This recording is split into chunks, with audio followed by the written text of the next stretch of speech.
Hello, my friends, and welcome to the beginning of one of my all-time favorite books, The Tale of Despereaux by Kate DiCamillo. She is one of my favorite authors, children authors. She has all kinds of wonderful books, from Flora and Ulysses to Tiger Rising to Because of Winn-Dixie. How about The Miraculous Journey of Edward Tulane? Oh, I can't read that one without crying. And I've read it like 10 times, and I've cried every time.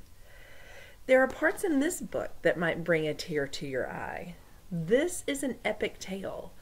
It is sometimes happy, it is sometimes sad, it is oftentimes suspenseful. It, my friends, according to the title page here, says The Tale of Despereaux, being the story of a mouse, a princess, some soup, and a spool of thread. That sounds a bit mysterious, doesn't it? Our friend Despereaux will find himself on an epic journey in the name of love. Don't worry, it's not a yucky love story. This is a beautiful love story about true friendship and true belonging. But those things don't come easy, do they? My friends, I'm going to give you just a moment to take a look here on the next page, on the contents page. You'll notice that the book is broken into chapters. You won't see it there, but it's broken into 4 different books. Those are different sections. Each one of those books might represent someone, a different character's perspective. Perhaps it takes us to a different time and place to give us more background knowledge about the story that we're reading. And so it's like a book within a book, but all of it ties together to weave together this tale of adventure, of Despereaux, of his family, the Tillings, of Princess P, of Roscuro, of Botticelli Rimorso, and a sweet girl named Mig. I think you're going to love this book. The very next page, Kate DiCamillo has chosen a quote, and oftentimes authors will do this to set a tone for the book. This gives you a sneak peek into where this author's mind is and the words that she thought were important for you to know before you ever started reading. Listen to this quote as I read it aloud. "The world is dark and light is precious. Come closer, dear reader. You must trust me. I am telling you a story."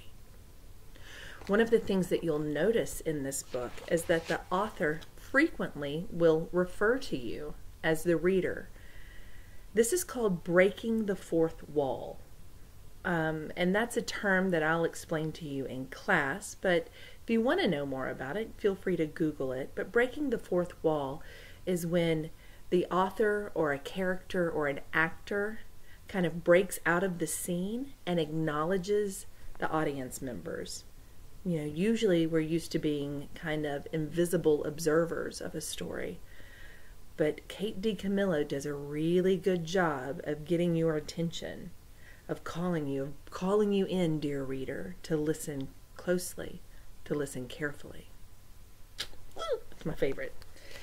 Book 1, the first, A Mouse is Born. I think we know who that mouse just might be. Chapter 1, The Last One. This story begins within the walls of a castle with the birth of a mouse, a small mouse, the last mouse born to his parents and the only one of his litter to be born alive. "Where are my babies?" said the exhausted mother when the ordeal was through. "Show me to my babies." The father mouse held up one small mouse up high. "This is the only one," he said. "The others are dead." "Oh, mon Dieu! Just one mouse baby?" Just the one. Will you name him? All of that work for nothing, said the mother. She sighed. Oh, it is so sad. It is such a disappointment. She was a French mouse who had arrived in the castle long ago in the luggage of a visiting French diplomat. Disappointment was one of her favorite words. She used it often. Will you name him? Repeated the father. Will I name him? Will I name him? Of course I will name him, but he will only die like the others. Oh, so sad. It is such a tragedy. The mouse mother held the handkerchief to her nose and then waved it in front of her face. She sniffed. Yes, I will name him, yes.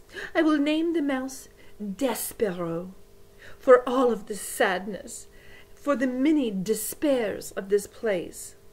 Now, where is my memory? Where is my mirror? Her husband handed her a small shard of mirror. The mouse mother, whose name was Antoinette, looked at her reflection and gasped.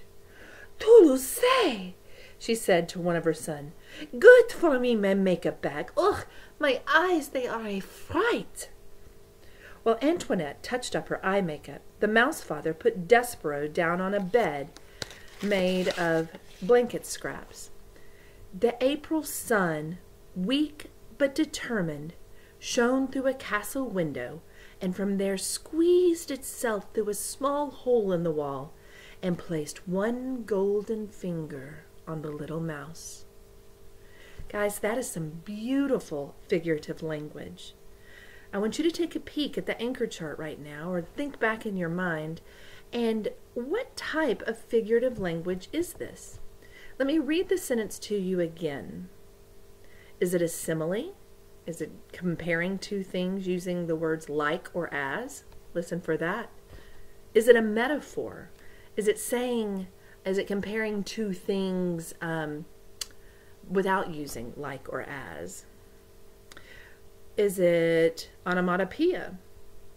Are there sound words? Or is it personification, where we give human attributes to inanimate or non-human things? Listen up and see if you can decide. The April sun, weak but determined, shone through the castle window, and from there squeezed itself through a small hole in the wall, and placed one golden finger on the little mouse. Can you guess? If you said personification, you're exactly right. The sunshine doesn't literally have fingers. It didn't literally put a phalange on the little mouse. The author's using that so you can using that figurative language so you can visualize how that sunlight is moving in through the window and landing right here on that one little mouse baby. The other older mice children gathered around to stare at Despereaux. Ugh, his ears are too big, said his sister Merlot. Those are like the biggest ears I've ever seen. Look, said a brother named Furlough. His eyes are open. Pa, his eyes are open. They shouldn't be open. It's true. Despereaux's eyes should not have been open, but they were. He was staring at the sun reflecting off of his mother's mirror. The light was shining onto the ceiling in an oval of brilliance, and he was smiling up at the light. There is something wrong with him, said the father. Leave him alone. Despereaux's brothers and sisters stepped back, away from this new mouse. Oh, this is the last, proclaimed Antoinette from her bed. I will have no more mouse babies. They are such a disappointment. Oh, and they are hard on my beauty. They ruin, they ruin. What do they ruin for me? They ruin for me my looks. This is the last one. No more. The last one, said the father, and he'll be dead soon. He can't live, not with his eyes open like that. But, reader, he did live. This is his story.